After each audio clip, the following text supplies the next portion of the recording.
Subscribe करें हमारे YouTube channel साधना gold को और पाएं वीडियोस सबसे पहले।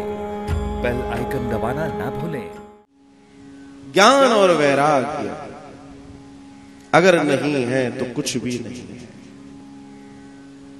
जीवन में आप कुछ भी कर लीजिए। कथा करती क्या है? कथा, आज मान लीजिए दास को आपको कथा सुनाने का सौभाग्य मिलता है, तो मैं जो गोविंद बोलते हैं आपको सुना दिया। अब ये आपका काम है। ऐसे समझ लीजिए कि आप मरीज हैं, 5 मिनट के लिए मरीज मान लीजिए अपने आप को। आप बीमार पड़े, आप मरीज हो गए, डॉक्टर साहब के पास गए। डॉक्टर साहब ने कहा हाँ, देखा थोड़ा बहुत। उसके बाद एक पर्चे पे मेडिकल से ले लेना, इसमें लिख दिया है सुबह कौन सी खानी है, दोपहर कौन सी खानी है, रात कौन सी खानी है, गर्म पानी से कौन सी लेनी है, ठंडे पानी से कौन सी लेनी है, सब लिख दिया।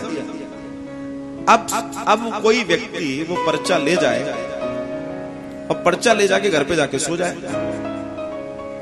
बोला फला डॉक्टर के यहाँ गए थे, अभी तक लाभ नहीं मिला। अब बताइए डॉक्टर साहब का इसमें कोई, भाई दवाई मेडिकल में जाओ, वहां से लो, उसके बाद नियमित रूप से जैसे बताया, जब खाओगे तो जीवन में फर्क पड़ेगा। तो सत्संग आपको हमने दे दिया, अब सत्संग आप अपने जीवन में उतारें, उसको अमल करें, तो सत्संग जीवन में आपको लाभ देगा।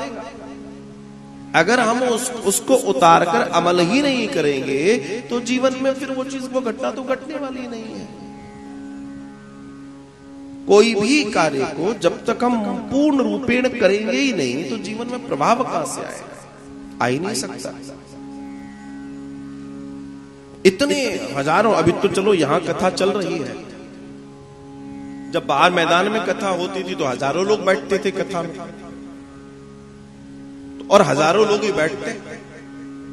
जहां पंडाल लग जाए वहां खचाखची होते हैं, चाहे कोई भी व्यास जी कथा कर रहे हो, आनंद होता है। तो इतनी भीड़ आ रही है तो कल्याण भी हो जाना चाहिए।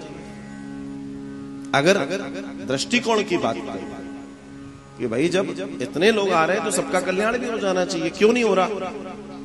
उसके पीछे एक कारण है श्रवण करने के तरीका,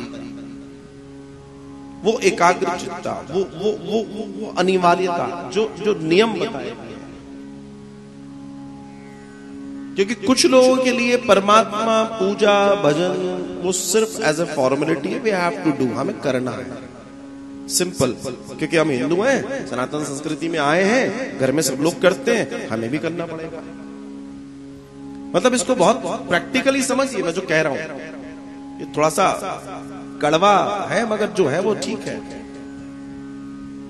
और हमें करना है। आजकल के बच्चे जो पढ़ लिख गए, जो पूजा वूजा में नहीं है, लेकिन अगर घर में पूजा हो आ गए तो ठीक है, मगर उनमें उनको एक चीज बड़ी अट्रैक्ट करती है, कलाई पर मौली बनवाना बड़ी अट्रैक्ट करती है। हाँ ये ठीक है, सिर्फ इसलिए कि वी आर हिंदू, और हम पूजा वूजा में रखते हैं थोड़ा बहुत विश्वास। मतलब दिस इज द साइन कि हम भी थोड़ा बहुत, हाँ इसमें तो सब कुछ हो जाता है। तो ये प्रक्रिया बहुत अच्छी नहीं है। हाँ ठीक है, इसको बिगिनिंग कह सकते हैं, मगर इतनी उम्र हो गई, अभी भी बिगिनिंग होगी तो फिर एंड कब होगा? थोड़ा अपने आध्यात्मिक चेतना को जानिए, समझिए, और बड़ों को जानना जरूरी है, तब वो छोटों को बता पाएंगे, छोटे अपने और छोटों को बता पाएंगे। ये परस्पर बांटने का विषय है।